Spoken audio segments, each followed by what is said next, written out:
कई बार जब लोग जीवन में काम करना शुरू करते हैं तब उन्हें बहुत ज्यादा दर्द होता है, तकलीफ होती है, उन्हें बहुत ज्यादा मेहनत करना पड़ता है और ये बात उनसे बर्दाश्त नहीं हो पाती है। उनका शरीर जवाब दे देता है और वो उस काम को छोड़कर किसी और तरकीब से सफल होने का प्रयास करते रहते हैं। लेकिन याद रखिएगा, इस प्रकार से कोई भी व्यक्ति जीवन में सफल नहीं हो पाता है। याद रखिएगा कि सफलता का मार्ग मेहनत, दर्द और तकलीफ से होला गुजरेगा और यह आपको सहना ही पड़ेगा, तो इसके लिए आप हमेशा तैयार रहिए। तो चलिए इस बात को एक कहानी के माध्यम से समझते हैं।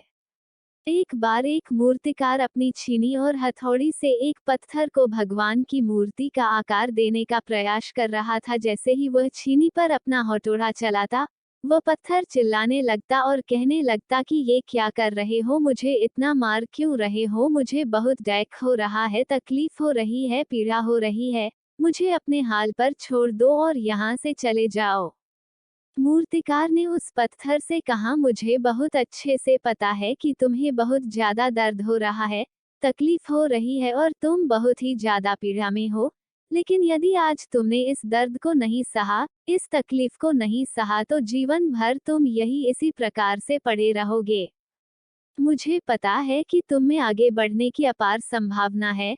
तुम एक बहुत अच्छे पत्थर हो, लेकिन यदि तुम इसी प्रकार से रहोगे तो कभी भी आगे नहीं बढ़ पाओगे। इतना कहकर मूर्तिकार औजार उठाए ही थे कि पत्थर फिर से चिल्लाने लगा, गिड़गिड़ाने लगा, विनती करने लगा कि मुझे अपने हाल पर छोड़ दो। मुझे पता है कि जीवन के लिए कौन सी चीज सही है और कौन सी चीज गलत है। मुझे बहुत ज्यादा दर्द हो रहा है, अब मैं इस तकलीफ को बहुत ज्यादा नहीं सह सकता। मैं जिस हाल में जो उस हाल में छोड़कर मुझे तुम यह से चले जाओ। उस मूर्तिकार फिर से उस पत्थर को समझाने की कोशिश की, ज्यादा अधीर मत बनो और अपने सब्र को बनाए रखो, थोड़ी देर और इस दर्द को सहो। यदि इस दर्द को सह लिया तो मैं भगवान की मूर्ति के रूप में तुम्हारी स्थापना करवाऊंगा और फिर दूर दूर से लोग पूजा करने आएंगे और पंडित और लोग तुम्हारी सेवा करेंगे।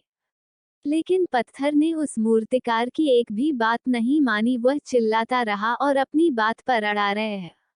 मूर्तिकार में उस पत्थर को समझाने की बहुत कोशिश की, लेकिन वो पत्थर नहीं माना। अब मूर्तिकार भी थक चुका था और वो उस पत्थर को छोड़कर आगे बढ़ गया और थोड़ी ही दूर जाकर देखा कि एक और बहुत ही अच्छा पत्थर वो पड़ा हुआ है। उसने छीनी और हथौड़ी उठाए और उस पत्थर को मूर्ति बनाने के लिए वो तैयार हो गया।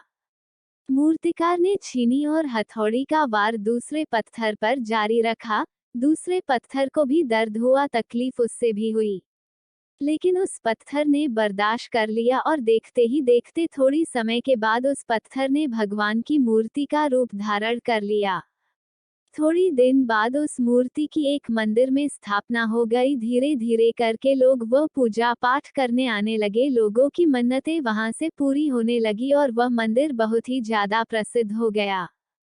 अब धीरे धीरे करके दूर दूर के गांव से लोग वहां पूजा पाठ करने आने लगे। फिर एक दिन और उससे पत्थर को उसी मंदिर में लाया गया और उसे एक कोने में रख दिया गया। अब लोग आते और उस पर नारियल फोड़ते। ये कोई और पत्थर नहीं बल्कि भी पत्थर था जिसने दर्द को नहीं सहा था।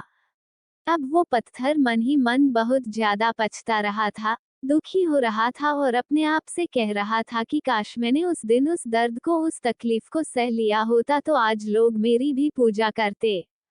इसलिए आप भी अपने जीवन में हमेशा याद रखिएगा कि जब भी आप अपने करियर की शुरुआत में किसी काम को कर रहे हो, पढ़ाई कर रहे हो या कोई भी काम कर रहे हो और उसमें आपको दर्द हो रहा है, तकलीफ हो रही है, ज्यादा मेहनत करना पड़ रहा है, तो आप रुकिएगा मत, किसी और रास्ते की शुरुआत मत करिएगा।